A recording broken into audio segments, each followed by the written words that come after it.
the shadow of the mountains reign, a family's heartbeat gently wakes.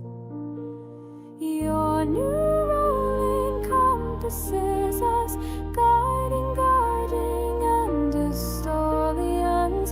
Stable master role to bless us, refining partners of equestrians. Horses are an essential part of the Estolian Way. When motor cars became more common elsewhere, difficult decisions had to be made. The hardest was turning away from the automobile entirely. If we hadn't just invested so much effort in the railroad, maybe things would have been different.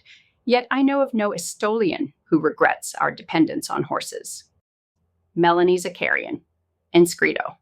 The carriage wheels caught hard on a rut in the gravel, jolting Wraith.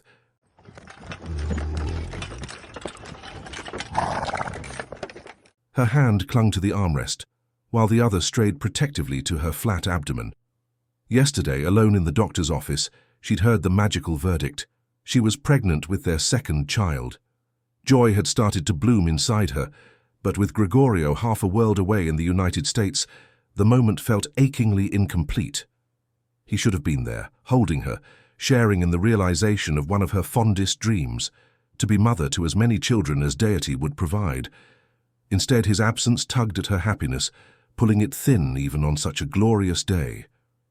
Ben was a delightful handful, her days colored with his laughter and small rebellions, but her longing for a larger family had been growing. And yesterday, the only magic missing from that perfect news was Gregorio himself, serving the keeper across the ocean.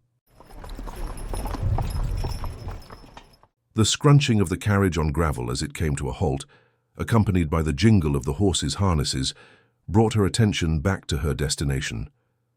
This was the house that she and Gregorio would occupy together.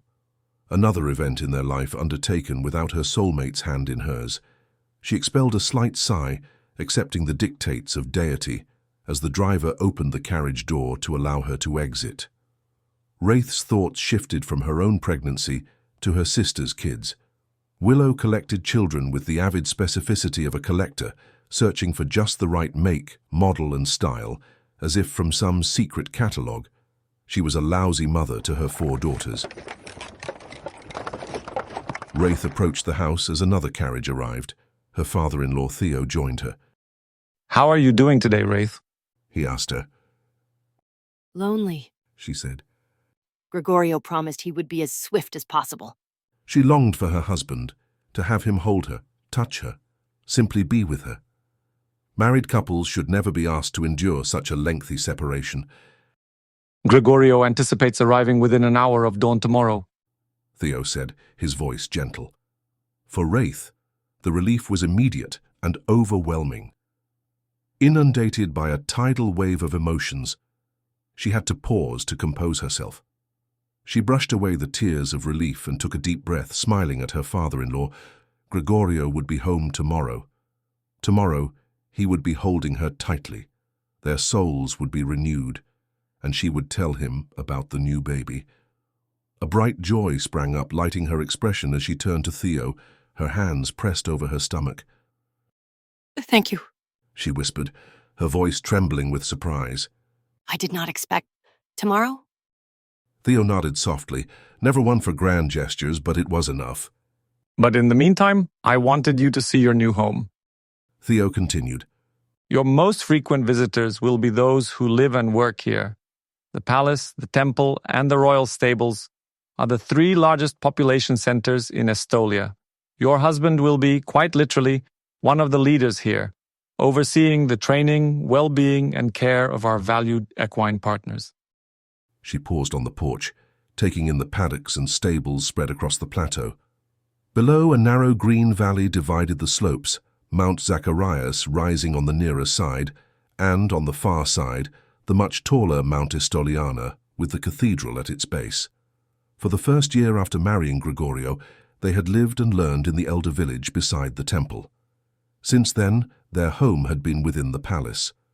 Now, with Melanie and Sebastian preparing to retire from leading the royal stables, she and Gregorio would move to the house that came with his new position, halfway down Mount Zacharias on the Zacharian Plateau.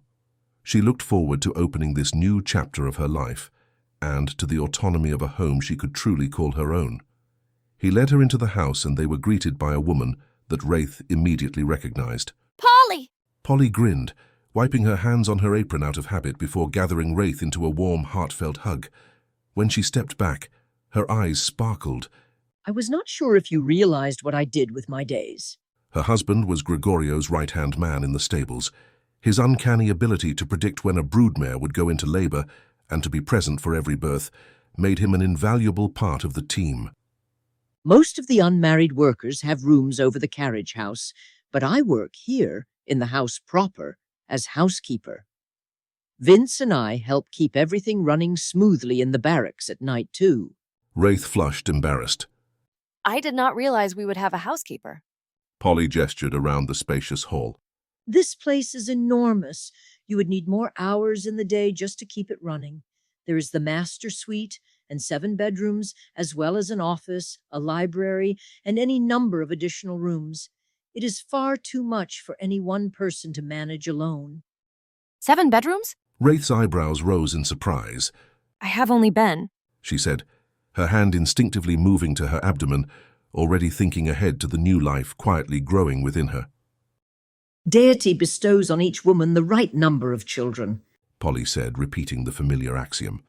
Come, I will show you your room. I heard that your husband would be back by the morning. You will be glad to ease your loneliness.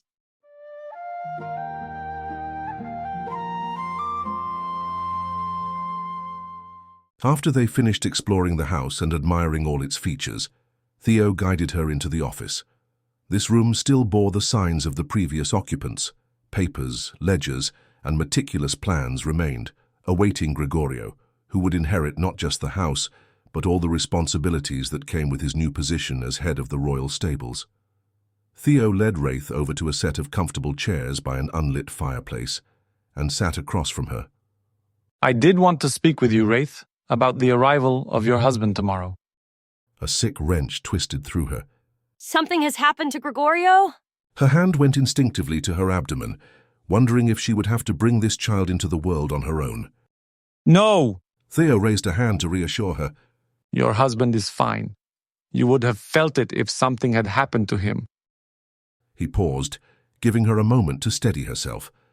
Wraith stood and crossed to the window, staring out at the distant paddocks. The depth of her love for Gregorio left her raw, shaken. She would have been forced, by the child within her body, to live on. Nothing else would have kept her in this world much beyond the loss of her husband. A warm hand settled on her shoulder, pulling her from the shadowed edge of that thought. She turned to Theo and saw her own grief reflected in his eyes. He who had lost his firstborn son and his cousin and cousin's wife, all in the early years of his marriage. He too had tears, and he pulled her close. For several minutes she wept, letting out the storm of emotion her fear had brought her. Wraith was grateful that Theo simply held her and waited, giving her all the time she needed to gather herself. Finally, when her breathing slowed and she could focus again, he gently led her back to the chair she'd abandoned. Once she was seated, he continued, his voice low and careful. Wraith, Gregorio is bringing a sad duty home with him. Tomorrow, before anything else, our first stop will be at the family graveyard. I'm so sorry to tell you this, but while he was in the United States, your sister was hit by a bus and killed instantly. The impact of that statement crashed through Wraith's system, reverberating to her core. Panic surged. Her nieces. What would happen to them? Poor Willow. Gregorio is bringing her home to Estolia? Yes, Theo said. after consulting with the girls' fathers, it was agreed that the best choice was to have her buried here. A part of her longed to rush to the United States, to gather her nieces and bring them to Estolia herself. But the girls had fathers who would care for them. She became aware of her clenched fists and made herself relax. After swallowing down her fear and concern, she managed a quiet, Thank you for allowing my sister to be buried here in Estolia.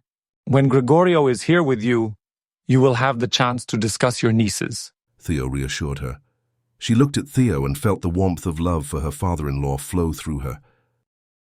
Do you sometimes wish you could give the blessings of Estolia to the whole world? She asked him. He smiled broadly, the one expression that turned his narrow face into lines of surprising attractiveness. I believe that the disproportionate number of boys born in Estolia is one of the ways in which deity allows us to spread our blessings to the greatest number of people who are not born Estolian. Your new role encompasses us, guiding, guarding, and Estolian stable master, a role to bless us, refining partners of equestrians. Longing eyes watch the valley spread, memories linger, old tears, new dreams, love remains.